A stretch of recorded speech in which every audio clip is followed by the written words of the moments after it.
اس کے اس دنیا سے جانے کے بعد وہ اس کا وارث ہوگا، اور جب اس دنیا سے آدمی رخصت ہو جاتا ہے تو وہ کیا چھوڑ کے جاتا ہے؟ نیک اولاد کو چھوڑ کے جاتا ہے۔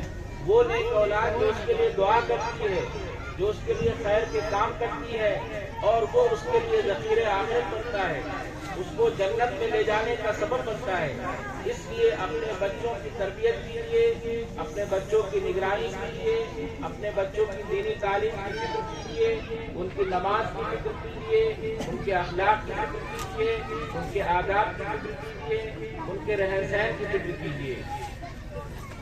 آخری بات یہ ہے، یہ ادارہ جس ادارے سے جن بچوں نے تعلیم حاصل کی، یہ ایسا ادارہ ہے کہ مجھے بھی ترس آتا ہے اس ادارے کے اوپر، اور آپ کو بھی ترس آتا ہوگا، اور جو اس ادارے کے بارے میں سنتا ہوگا اس کو بھی ترس آتا ہوگا۔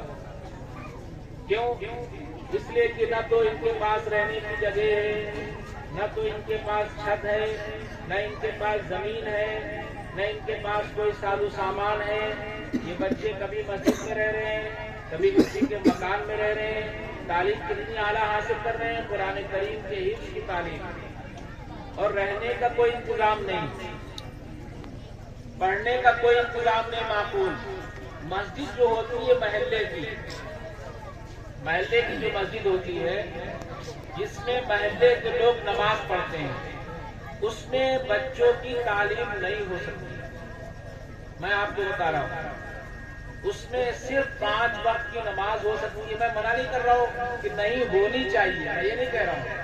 مسجد میں تو سب کچھ ہونا چاہیے، مسجد میں نکاح بھی ہونا چاہیے، مسجد میں دارالقضا بھی ہونا چاہیے جہاں مسائل حل ہو، مسجد میں تعلیم بھی ہونی چاہیے۔ میں یہ بتا رہا ہوں کہ نہیں ہو سکتی ہے۔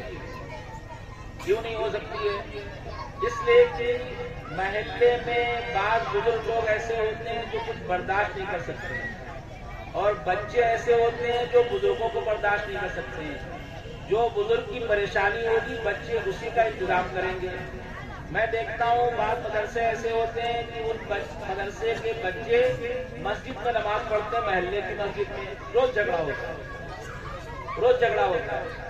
ہمارا بھی مدرسہ ہے بیجر پور میں، وہاں بھی سامنے ایک مسجد تھی، قصدری محلے کی مسجد، اس میں نماز ہوتی تھی۔ جب تک اس میں نماز ہوتی رہی مصیبت ہوتی رہی۔ آج کوئی بچے کی شکایت کر رہا ہے، کوئی نماز دیر سے ہونے کی شکایت کر رہا ہے، کوئی اس کی شکایت کر رہا ہے کہ کتاب نہیں پڑھنے دیتے ہیں، بات کرتے ہیں کوئی کسی چیز کی۔ تو یہ دونوں چیزیں جمع نہیں ہو سکتی۔